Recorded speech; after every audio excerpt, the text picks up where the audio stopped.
extremely difficult. You know, my friend from Reserve Bank of India did a research on where does the agriculture credit go. You know, 80% agriculture credit goes to Mumbai and Pune. Now, who are the farmers in Mumbai and Pune?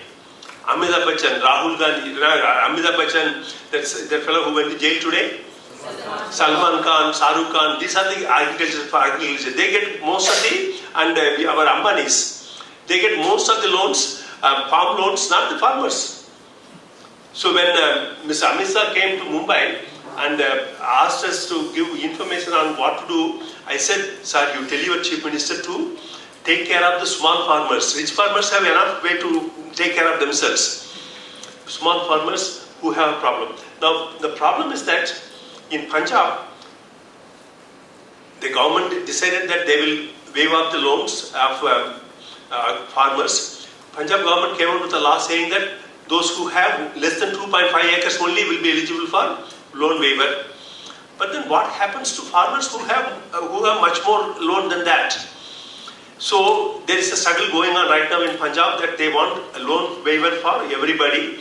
See, basically what happens is that rich farmers also suffer because they cultivate, they take, when in good times there is large amount of production, the wholesale price goes down, as well as the procurement doesn't happen. The government nominated procurement doesn't really happen actually. In a way, it must happen because there is going to be so much of food, so the prices come down, and market though is a rigged market actually. You know, have you ever gone to any market? I used to work in Nandurbar district in Maharashtra, whereby, you know, as an anthropologist, I have done lots of research with farmers in the sense that we put a tent in the Maharashtra side of the river, whereby every day, every weekend, market day, the tribal people go with all their farm producers to Gader village in Gujarat to sell it. Farmers are intelligent fellows. You know, they have a norm that for a chicken, this is the amount we'll give. Nobody will deviate from that. For tur dal, only 1 kilo costs this much only. Nobody will change their law. So at the end of the day, everybody have to sell the same amount because the Baniyas are very intelligent people actually. They come to a conclusion that they have to sell it only by this way. In other words, what happens is that the international price has implications to us. So why cotton farmers commit suicide in Maharashtra? Because American cotton is so cheaper than our Vidarbha cotton. Why?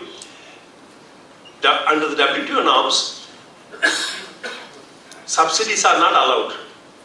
But Americans are intelligent fellows. You know, they said, okay, we'll create a red box, blue box, black box, and put different boxes subsidies.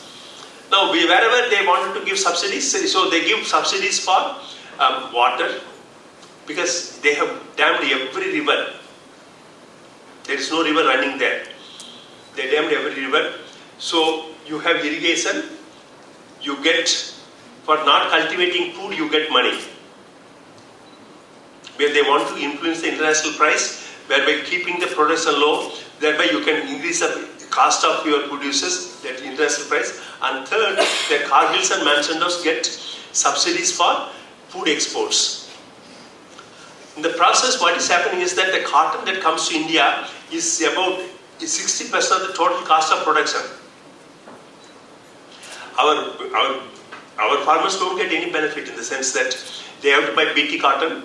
BT cotton, you know, in a country where regulatory system is bad, the BT system doesn't work properly. So, if farmers go to buy BT cotton, the seeds will not be real seeds actually.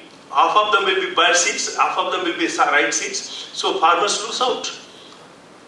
So one is the problem with, you have to buy these cotton products. And secondly, you don't get proper rain at the right time, so you can't cultivate at the right time.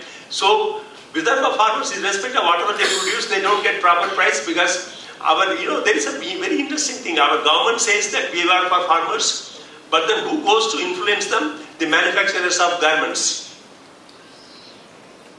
But they have the money to give to the political parties.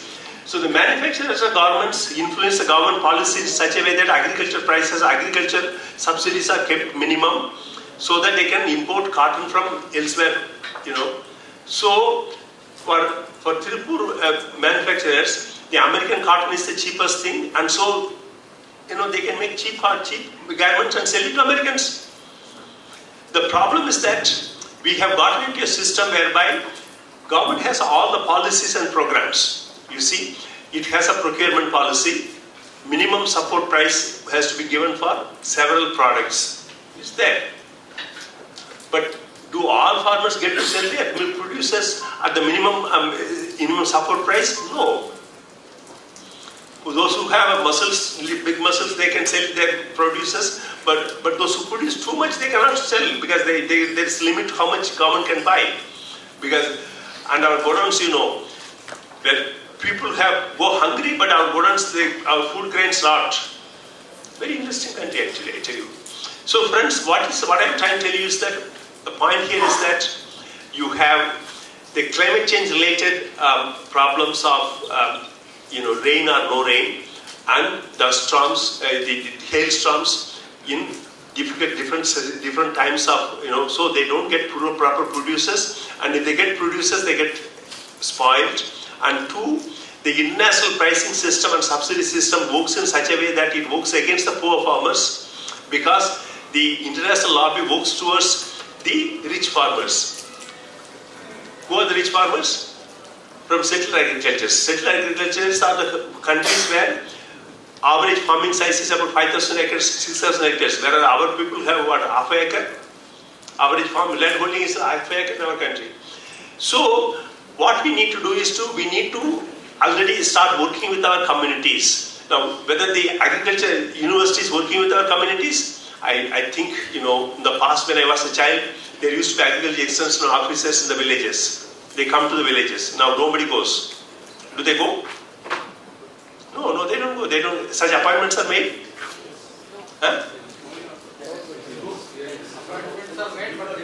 They don't go to the villages. Situation vastly changed now. Okay, sir. Grassroots level workers are not there. Very effectively. I agree with you. There are 680 KVK, they are working head to head with the farmers. Situation is totally different change now in the villages also. Okay. They have done tremendous work in the last 5-6 years. And now it is farmer-oriented, farmer-centric agriculture and education as well. The Honorable Speaker mentioned about the government Department of Agriculture. They are recruited, they go. Yeah, they are recruited. Do they go to, see, when farmers go to buy seeds, what do they do? Where do they go? They go to dukans. Seeds and fertilizers are available in the name of God, goddesses. So the dukanwala tells out these are seeds available, whichever they like, they buy it. See, basically, when you don't have a proper advisory system of agriculture extension officers, when people don't get proper information, and whoever has the guts, they take the people for granted. So what we have done is that in Usmanabad district in Maharashtra, we worked with the collector and formed farmer producer organizations. Farmer producer organization, farmer producer companies. Now, farmer producer organization, what it does is that it brings together several small farmers, thereby, say 20 farmers come together, means 10 acres come together, or 20 acres come together. Then they are able to collectively take loans to buy seeds, or they may even store seeds, share seeds, because according to UPA Act, you cannot sell seeds, you cannot exchange seeds, you cannot store seeds. But I think what we are trying to do is to violate all those norms, because our Farmers' Rights Act allows for everything, but UPA Act doesn't allow. So what we need to do is to encourage our farmers to be able to cultivate seeds, store seeds, exchange seeds and sell seeds. One part of it. Secondly, because they have come together, they can hire a tractor. They can hire, and they can also introduce some of the drip irrigation system. Because our Jain irrigation system is already working with so many farmers to see drip irrigation system would be possible. You know, somehow you need to safeguard the harvesting, the sowing time, so that you can produce, you can sow and you can safeguard till the rain comes. If the rain doesn't come, still you should be able to manage it. You know, sir, we are dealing with a country where rains have become far more difficult. Rains have become far more erratic. Rains have become, sometimes it rains too much, sometimes it doesn't rain. You know, places where it shouldn't rain, it's raining. Places where it used to rain, it's not raining. So, given that part of it, and secondly, so the farmer producer organizations is a very interesting idea. I think we need to do that.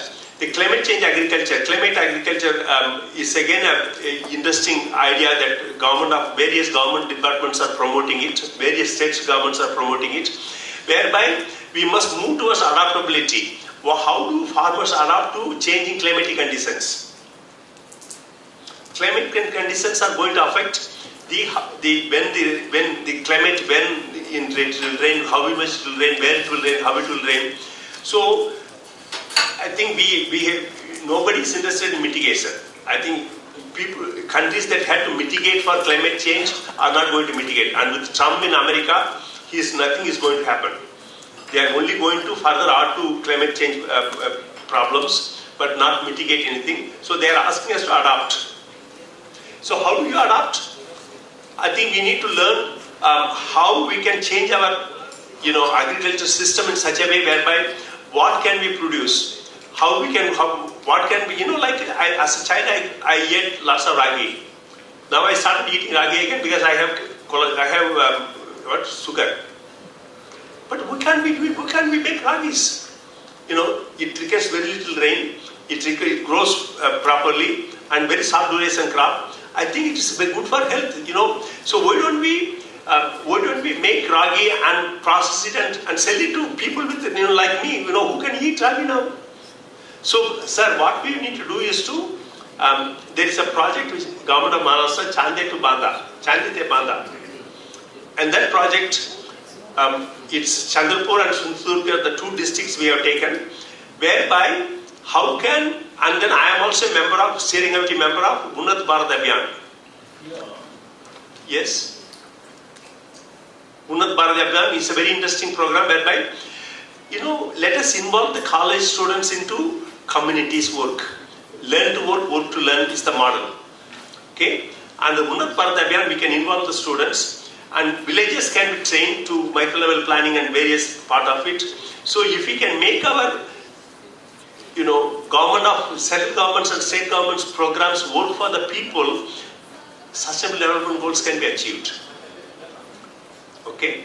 And I tell you, but for that we need to involve us. That's where I respect you, sir, for what you have created as Agriculture University in a remote area. I tell you, but for that we need to adopt the whole district and then work towards improving the lives of the farmers. How do we honor the Prime Minister's promise that we increase the farming income by, double the farming income by 2022? I think that we must do. We must demonstrate in our district that it is possible to increase the farming income by doubling the farming income, but skill development program has to go hand in hand with that, whereby some people can be skilled and moved on to some work in somewhere, whereby others can cultivate. Is it not? And Thailand has a very interesting program called One Region, One Product, OTOP. Okay? In Sindhudurg, we are going to adopt that model, whereby if some region is producing mangoes, Alfonso mangoes, if some region is producing, areca nut, if some areas, there's also rivers are running, you have your coastal area, so fishing and tourism can be possible. So basically what happens is that we must try and see how the income of the farmers can be enhanced by making them to transform their producers, not sell the primary producers. So in northern Thailand, what they did, they found that some villagers found that the fish was dying in their farm, agriculture farm. In Thailand, fish grows in agriculture farm also, the rice farm also. So suddenly they found that the new varieties of pesticides and fertilizers they use have been killing the fish. So all of them decided they will not go to that, they will go to organic fertilizers and pesticides. That's one. Then thereafter what they did, they said that they will not sell rice when everybody sells rice. So they produced there, you go down and store the rice. And when the international price went up, they processed the rice, where they had rice mill also they constructed, and then sold it to the best country which gave them enough money, to Canada, United States, Europe, anywhere. And then they introduced a some called community currency. They were not believing in Thai currency because Thai currency fluctuates very badly. So they said, we will have our own currency and we will pay to our own non-farm workers enough money whereby the children also can go to school, they can also have better healthcare system. So they create their own healthcare system. I tell you, 70 villages, started from 2 villages, and I left Thailand, it was about 70, 80 villages it has gone. So Thai government got very worried, saying that, these fellows will transform the government. So they said community currency is illegal. Now then they stopped printing the currency, then they started putting stones. This stone is 1 baht, this stone is 2 baht, this stone is 3 baht, like that. People have ingenuity. We must go by people's knowledge, what people understand, people know, people can manage. I think the future belongs to our young people, students.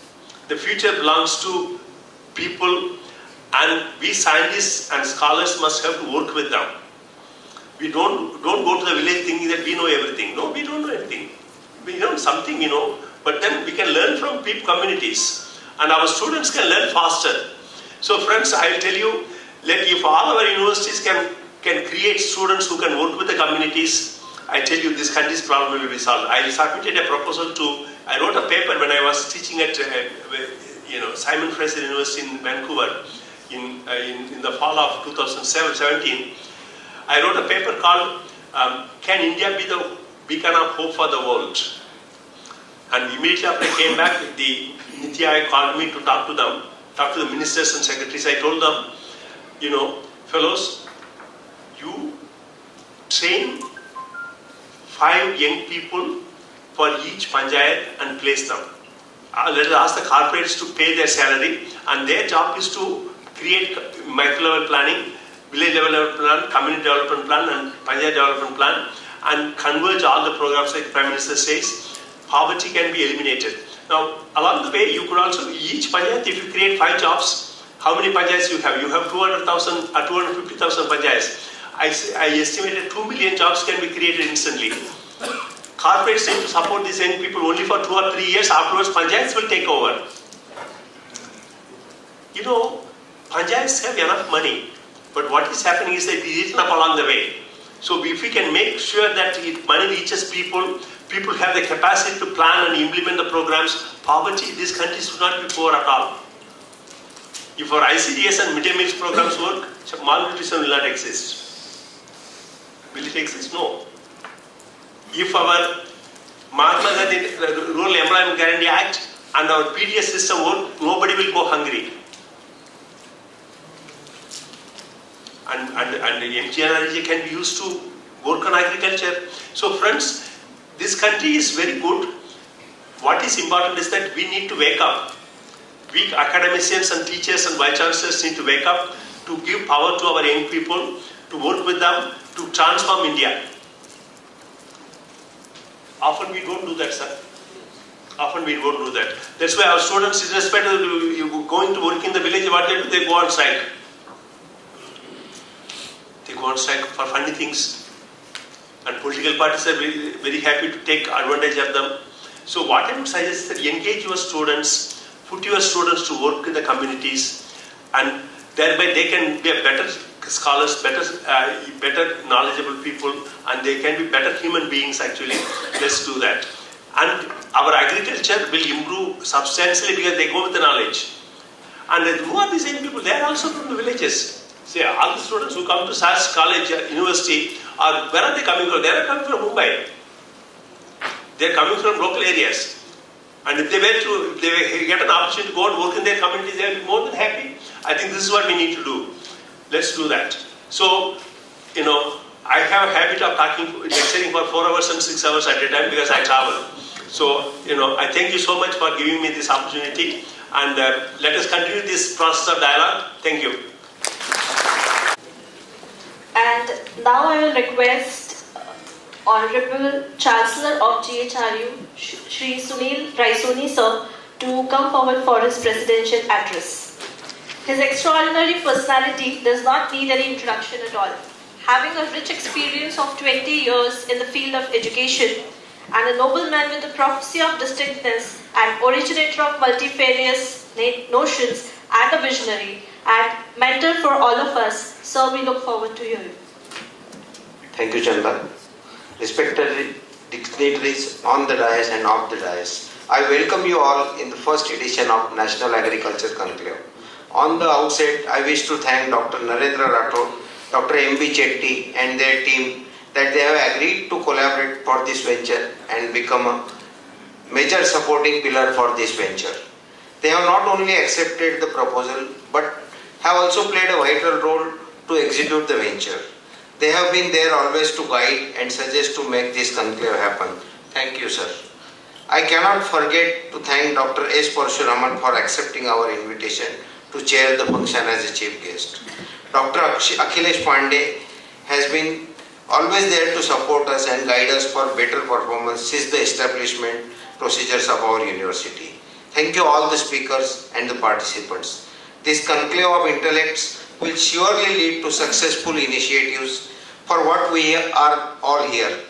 Since ages, we are hearing that agriculture is dominated by India, where 70% or more people are directly or indirectly dependent upon us.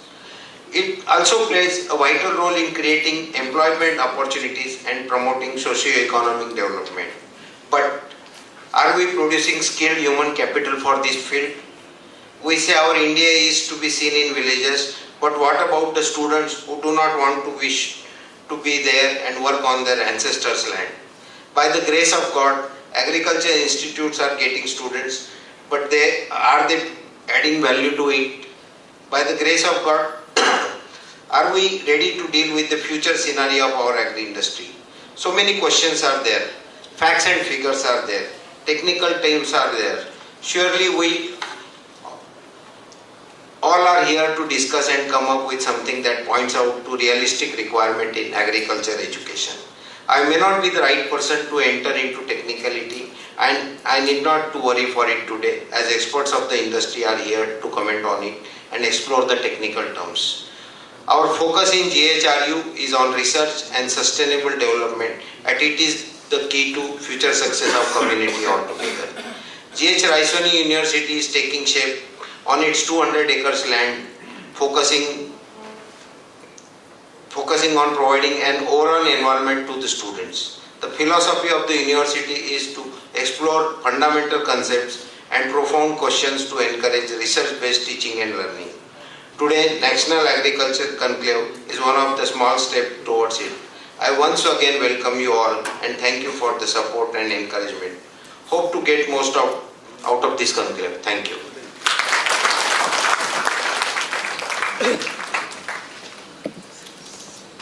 Now I will request Dr. Mrinalini Nayak to come for the vote of thanks to end with this inaugural session. Good morning, dignitary on the dais and off the dais. It gives me immense pleasure to propose the vote of thanks at the end of this inaugural function. It has been said that the more you are in a state of gratitude, the more you will attract things to grateful for. This program is not just a thought or not just that we want to do it and gather here. It is an idea which has been generated from a person who is visionary. We thank Chancellor GHRU, Mr. Sunil Raisoni, to initiate this program, to initiate this thought that we should all come together and think on the topic of agriculture. Thank you, sir. I cannot forget to thank Dr. Narendra Rathod and Dr. M.B. Chetty. From the moment we requested them that we want to come up with this particular idea, they were there always. As Sir said that they are supporting pillars to this, yes, they are.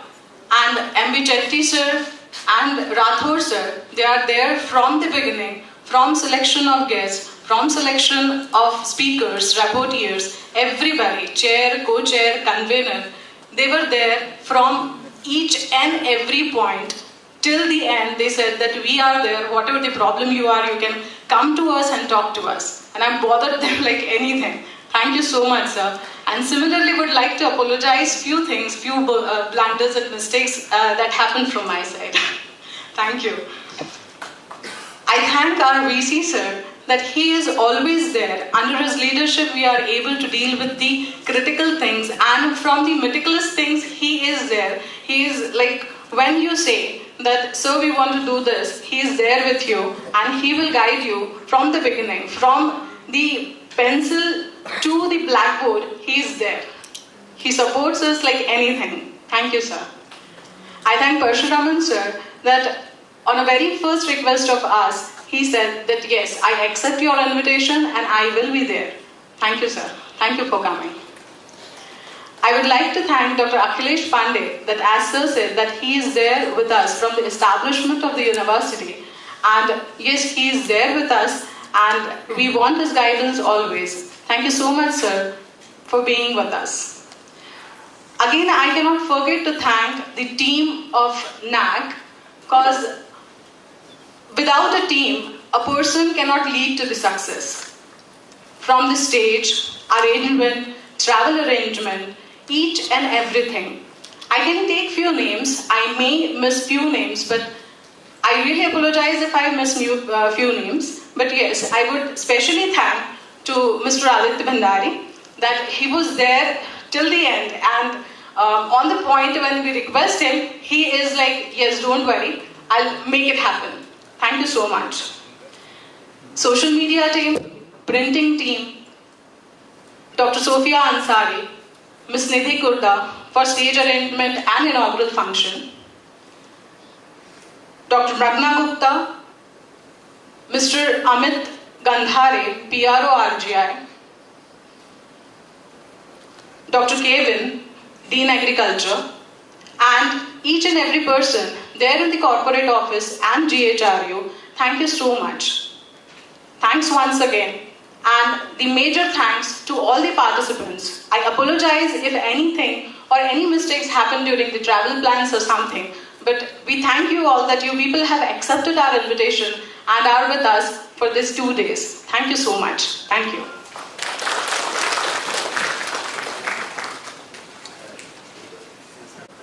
After the national anthem, we will be having a tea break. I request you all to please stand for the national anthem.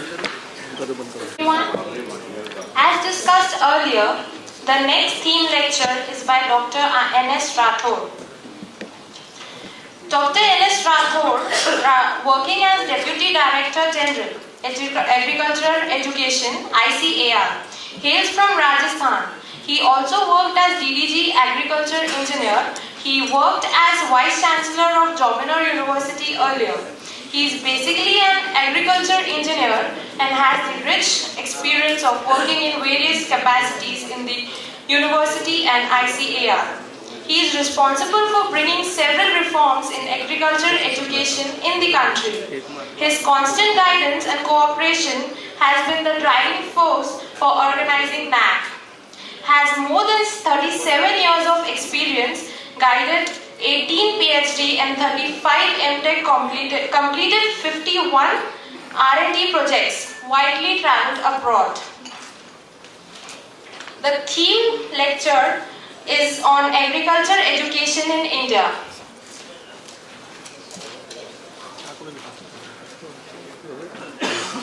Thank you very much. Welcome again. I have got a 30 minutes time, so definitely I will try to complete the task within 30 minutes. At the initial stage, at the outset, I would like to extend my sincere thanks to my ADGs first of all. Before discussing anything related to agriculture education in India, I would like to place their contribution, their help and their vision. And all three ADGs, Dr. Chetty, Dr. Venkat Sulu, and Dr. Pandey. They really deserve appreciation. They have done a really good job in streamlining this activity. I am simply presenting their work, whatever they have done, the work so far in our agriculture education as far as the reforms and quality assurance is concerned. I have tried to complete it with some slides. Anybody who can help me in management of slides? Yeah, please. Next. So my topic of discussion will be agriculture education in India. Everybody knows that education, basically what is happening, it is not visible. It is just like a root of the plant. But without this you can't have. Without root we can't have a plant. So that is true. Whatever things is happening, grain production has been enhanced by 6 times. If you will compare it with 1947, our milk production has been enhanced by 6.5 times. Same thing is true with our 9 times we have enhanced our horticulture production. So this is only because of education, because education includes HRD, human resource development. It also includes basic research and applied research, and as a whole we can say that whatever happening in the, as far as the green revolution is concerned, as far as the white revolution is concerned, yellow and blue revolution in the fishery as well. Last year we have crossed around 11.4 million tons of fishery production, and which is, if you compare that, around 1% of the total national GDP fishery is contributing. So as far as the overall spectrum is concerned, we can say that it is education which is extending each and everything in the development of our agriculture status in this country. Next one. Next. As far as the higher agriculture education is concerned, higher education, it is a subject matter of state. All states are responsible as far as the recognition is concerned. But as far as the accreditation and quality assurance and reforms are concerned, it is activity which falls under the hands of a DARE or ICR.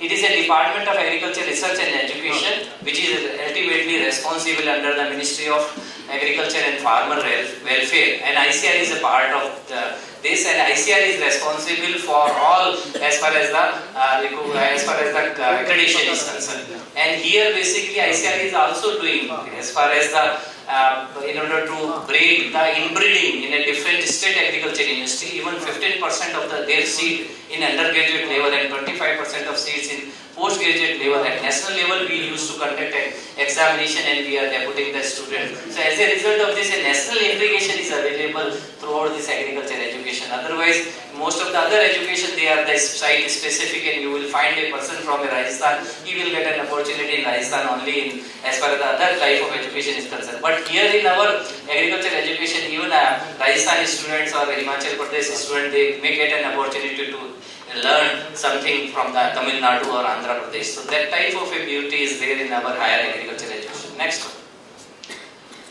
As I mentioned, we have got a 3 pillar. Although 4 pillar is required, and 4th one is a DDG education itself. So one is a DDG who is a HRD, human resource development. He is responsible for all type of, as far as increasing the competency amongst our faculty member, even to increase the competency of students, he is responsible. And then second is a education planning and development. The whole thing, we say as far as the development grant, strengthening grant is concerned, he is responsible. And 4th very important thing is the education quality reforms and accreditation.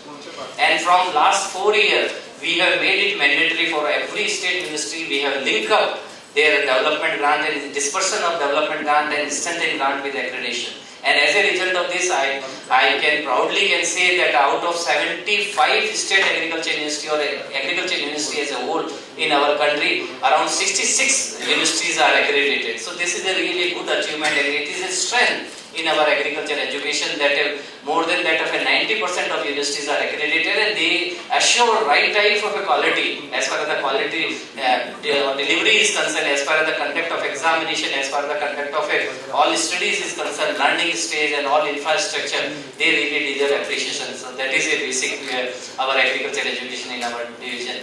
Next.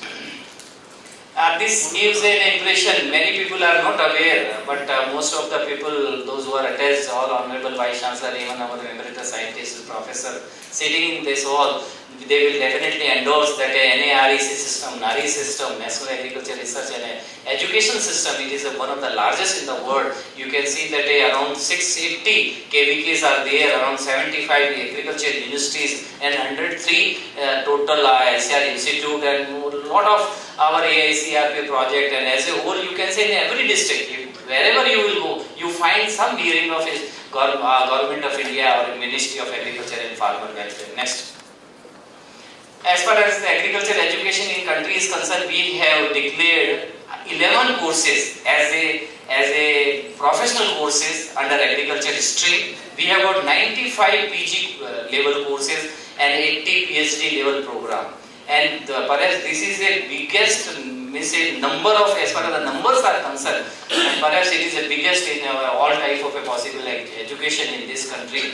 And even we feel this year we are trying to have a online examination. So people are coming forward to conduct a undergraduate examination, but to have a same type of a symmetry across our postgraduate and PhD to cater the need of 95 PG level courses and 80 PhD level courses. Nobody is coming forward to conduct an examination. I am talking about the private persons, those who can done online examination. So that's why, and as far as the discipline is concerned, it is agriculture, it is a horticulture, fishery. Instead of home science, we have converted it into community science. It is a something extra. Apart from the home, they are supposed to work with the community. All cottage industries, the syllabus related to how to establish a cottage industries and how to maintain there and how to get a right type of job opportunity in cottage industries. We have included a community science. Even along with this community science, we have introduced a course BSc exclusively for girls. We are proactively supporting the girls' education,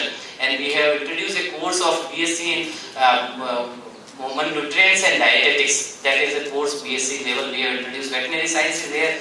As far as the engineering courses are concerned, we have got 4 different engineering courses. That is agriculture engineering, dairy technology, food technology, and biotechnology. Under biotechnology, we have introduced the BTech biotechnology. We are not interested to have a basic science as far as the biotechnology is concerned. That is a general MHRD is taking care. We want its applied application in our agriculture and dairy and food sector. Sericulture and forestry, these are the few courses. So as a whole, we recognize these 11 courses. There are a lot of other courses are available in this country. People have started BTech in horticulture sciences in Karnataka. Even they have started BSc in agriculture, marketing and cooperation. We do not recognize at this moment. We recognize only fundamental courses. These are the 11 fundamental courses which are available in our country. Next one. This is the scenario that how we extend, and as proudly I can say that we have got a total 75 agriculture university. Out of this 4 is a central university with agriculture faculty. We have got 4 deemed ICAR deemed university, 3 central agriculture university, and remaining 64 state agriculture university, state veterinary university, state fishery and state horticulture university. Sorry. Next. Now I will cover that what we are doing as far as the 3 different sections are concerned. As far as the education planning and development is concerned, major component is that how to strengthen and develop a different higher agriculture education institute in this country. So all development grant, all strengthening grant, we are responsible. And from last plan, we have given a major stress on library strengthening. I am happy to say that almost all university, they have introduced a digital library component, and almost in every university that a digital classroom is also available, a smart classroom is also available. And niche area of excellence, a very unique program we have introduced from the last plan, and basic idea is to have an integration of a teaching, research and extension. And basically we want that any institute who is having who can excel in a particular domain, he can come forward with a proposal and where he is supposed to do a right justice for teaching and research and extension, that is a niche area of excellence. I was talking about experiential learning. This is a stage, this is a platform where students can come, they can think over a particular problem, they will listen some of the things, they will understand the basic genesis of that particular thing, and they will also get an opportunity to work, and simultaneously when they will work, they will earn the money, and there is a provision that 50% of this fund can be distributed among these students. And very interesting case studies available. I am really happy to say that in many places in this country, people have run this experiential learning on a business mode and a successful mode. And we have got a student ready program. I will discuss in detail that a 4th year of every undergraduate courses, we have made it mandatory that how to federate the student into the business group. We want our students to become a job provider rather than job seeker, and that's why one complete year of a student ready program we have introduced. Ready means it is a rural entrepreneurship. Our Awareness Development Yojana, where 5 different components we have floated. I will cover later on in the next slide. Then we have got a National Information System on Agriculture Education Network in India, and recently we have introduced in a last Vice Chancellor conference in the month of February we have organized in Delhi, where our Honorable AM has announced and he has released the first Ekta program. It is Ekikrat Krishi Taknik Shiksha Ayan, where we have integrated all agriculture university online, and there is a provision that you can get an information from all university, and any students who is interested to get some information about X university, he can go online through this Ekta portal. Now, as again I would like to mention, there are three steps or 3 words are available. That is a first word is a reform, and second is a, you can say it is a perform, and third is a transform. As far as the reforms are concerned, ICAR is responsible. I don't want to hear anything on bad on this aspect. We made a good exercise. At present, this Ekta portal is available, which has got a 5 different component, and out of this, one component is student portal, second component is a what type of a scholarship and other things is available, third component is what type of a other facility as far as the increasing the competency of faculties is concerned. So we have made in a integrated way which is available, and every university is expected that they are supposed to upload their whatever happening is there, because this portal will be monitored by our PMO. That was assurance given by the highest authority. So maybe possible in case if you will not upload, so you will miss a chance to demonstrate your success story. Then special institutional grant, last year we have given 35 crore rupees to Telangana and 135 crore rupees to Andhra, and same way Rajasthan and Haryana they are also in pipeline, and they will get around 50 crore. For Haryana we have already released a 5 crore rupees, and for Rajasthan again we are thinking to give a 50 crore rupees. So that type of a special institutional grant we are giving. Ekta education portal I have already discussed. Next one. Then as far as the creating visibility of AU, that is one of the important tasks. Many people are not aware. I have seen in many campuses where some general universities are available, everybody knows about their general university. And people used to say that something is happening nearby that university, and some people are doing some exercise as far as the agriculture and farming is concerned. But they are not giving a recognition of agriculture university. So that's why in order to create a right type of visibility of agriculture university, it is a major task in front of our division, and for that we are responsible for development of infrastructure facility, basic and applied research. Even we are supporting under extramodal funding. We have provided a lot of fund to many universities for basics and applied research and industries interaction. This is also one of the components on which we are stressing, and we will definitely come with some roadmap in near future. Next one. Next is how to attract the talented student, because there are 5 important things as far as the total working of university is concerned. Very important thing is governance. Governance means it gives an impression, and already ICAR has developed a model act, and we do expect that every state agriculture university is supposed to have at least 50 or more than 50% of model act, which gives what type of framework is required as far as the working of university is concerned. That is the important component in the university setup. Second important component is that quality assurance. For that, Dean's Committee has already given a syllabus. Now BSMA is in place. BSMA is responsible for development of a MSc and PhD courses, broad subject matter in agriculture, and very soon all things will be in place. And as far as the quality assurance is concerned, even accreditation is one of the important component, and for that we have made a good exercise. Dr. Chahal is sitting here. I would like to extend my sincere thanks that with the help of his advice and guidance, we have formulated altogether a new guideline, set of guidelines for accreditation, and now from March of this year, now it is in place. Every university will be given a type of grading. Earlier it was only accredited and non-accredited. Now every university will get a grading of A plus, B and C. That type of mechanism we have placed. So one of the important consideration in the university is concerned that how to attract the talented student. For that, lot of scholarship and fellowship is there. This slide gives that All India entrance examination we used to conduct. As I mentioned that last year Before last year it was offline, but last year as far as the counseling is concerned, we have done it online. This year I can say that I am really thankful to Dr. Chetty. He is sitting here with his efforts and his complete team. And day before yesterday we have finalized that this year we will be having a online examination. And this will give a right type of transparency. Even the students will be in the position to get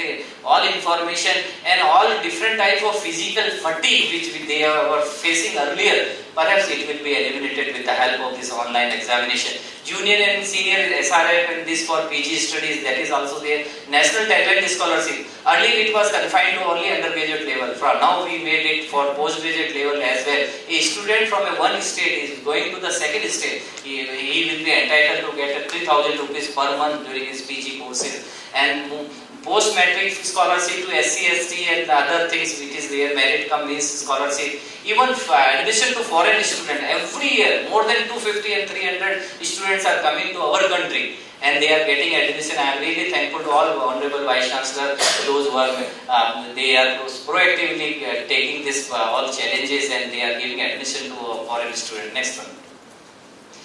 Student amenities, we are responsible for all welfare activity of students. Student hostel, girls hostel is our priority. We want that a girl should come forward and they should get a right type of education.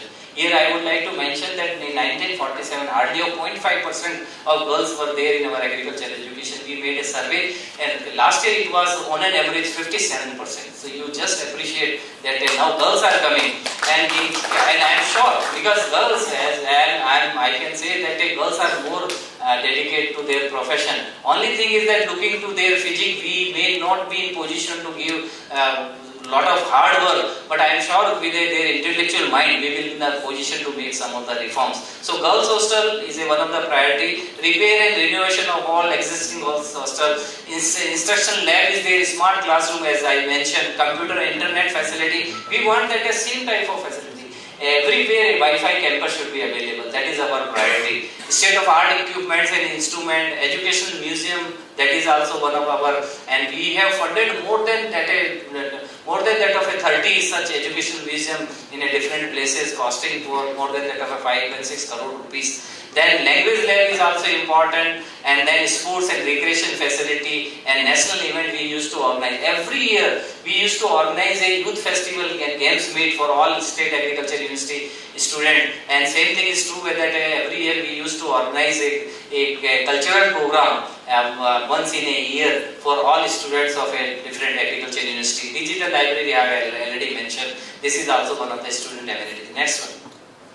For increasing competency of faculty, this is also one of the important tasks because we do believe that teachers, they should also having a right type of a compatibility as far as the delivery of courses is concerned. And they should have a right type of skilling as well. It is more important that first of all our teachers should be fully equipped as far as the skill for delivering of courses is concerned and as far as the skilling for a subject matter is concerned. And for that NARD is doing a good job, and we have kept this provision that ICR National Professor, National Fellow, every year you won't believe that this is the education division which is giving awarding 10 or declaring a 10 vice chancellor in position, and this national professor they are in the position to get a vice chancellorship of this one. Dr. S.S. Gupta Sahib is sitting. He has contributed a lot in streamlining this whole activity. I am really thankful to sir that today you are also here.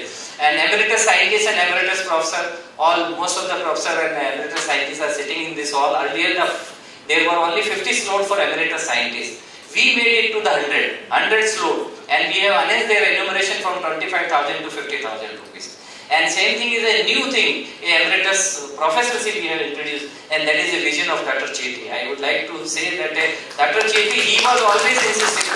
It is only because that he was earlier professor. He said that where we will go, we will say all professors, those who have done a good job during their life, they should get a right type of placement. So that was a vision created by Dr. Chetty, and I am really happy that this year we have made a complete exercise, and many people are in position and they are in place. They were placed as a emeritus professor and emeritus scientist. CAFT is a center for advanced faculty training. Total 40 CAFTs are in operation, and they are responsible to deliver a 21 days extraordinary training in the field of some frontier area of agriculture, and these 40 centers, they are working in a right way. We have got adjunct professor, visiting professor, even we have got a provision that you can invite any industrialist for delivering of a lecture. Need-based advanced training, we always open, extramural research funding, and all. You will definitely appreciate this is the only division which is responsible for unique ICR institute like NAR.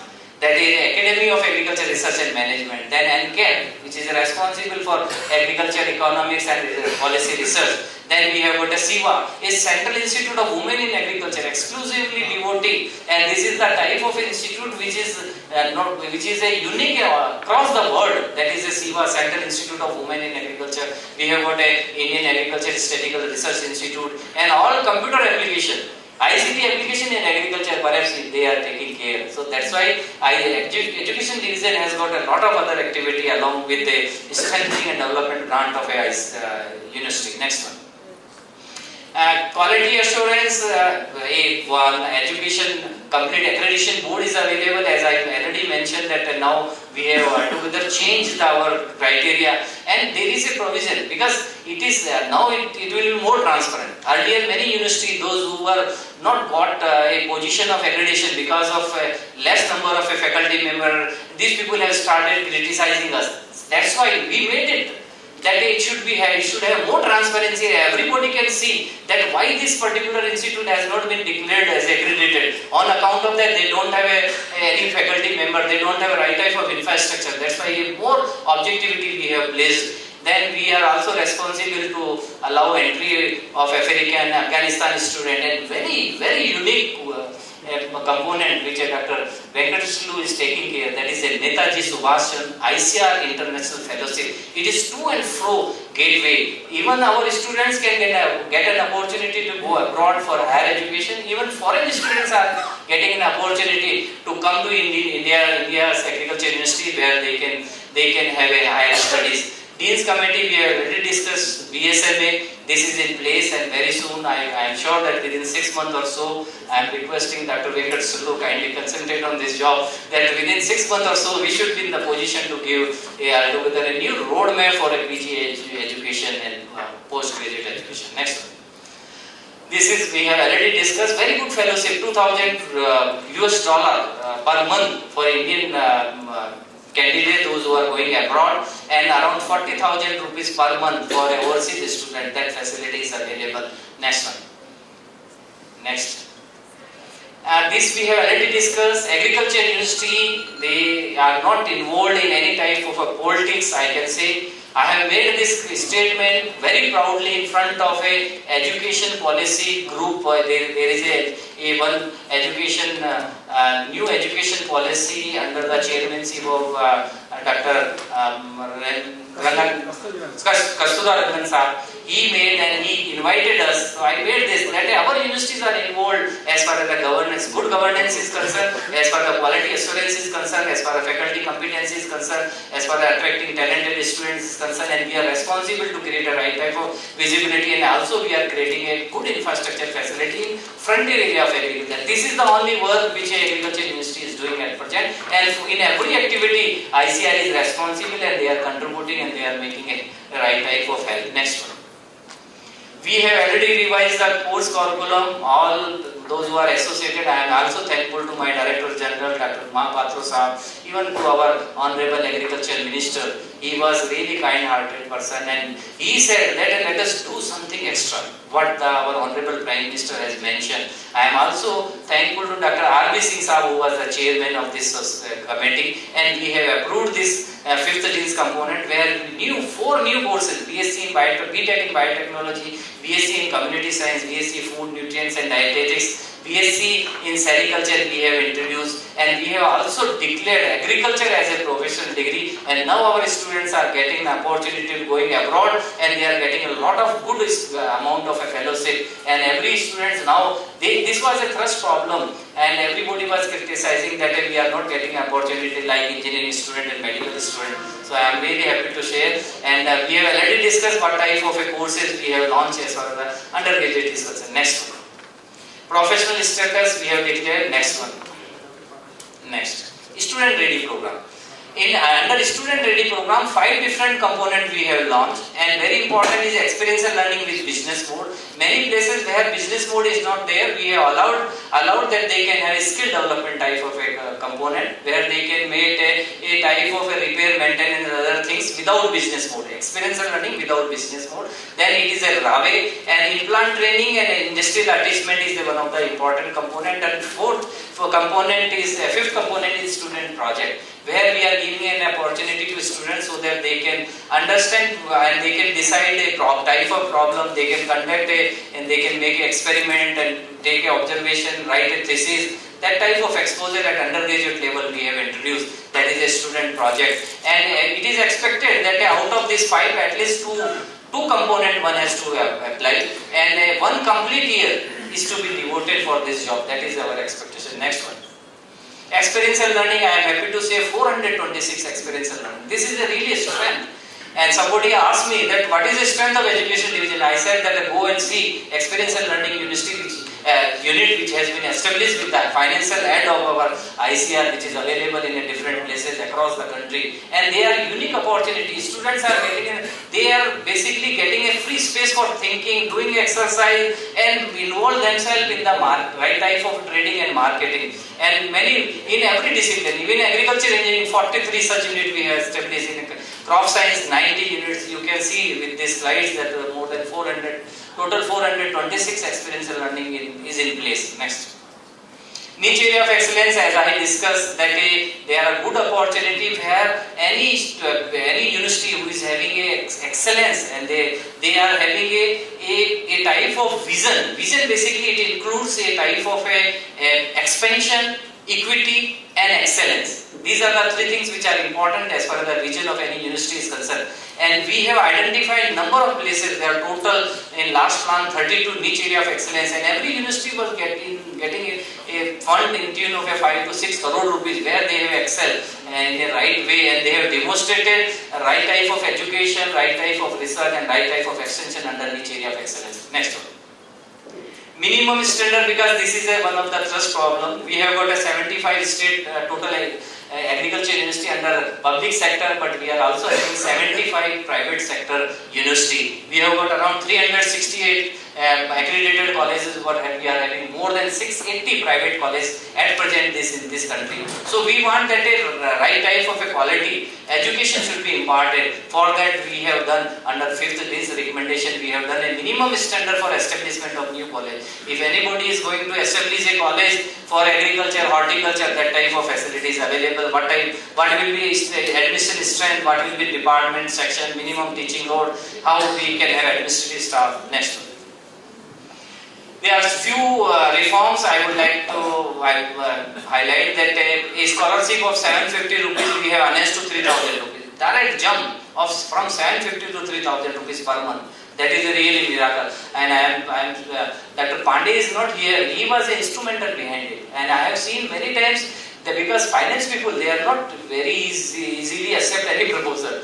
So basically we have justified that why we have announced from 750 to 3,000 rupees, and at the end of the whole exercise everybody has appreciated.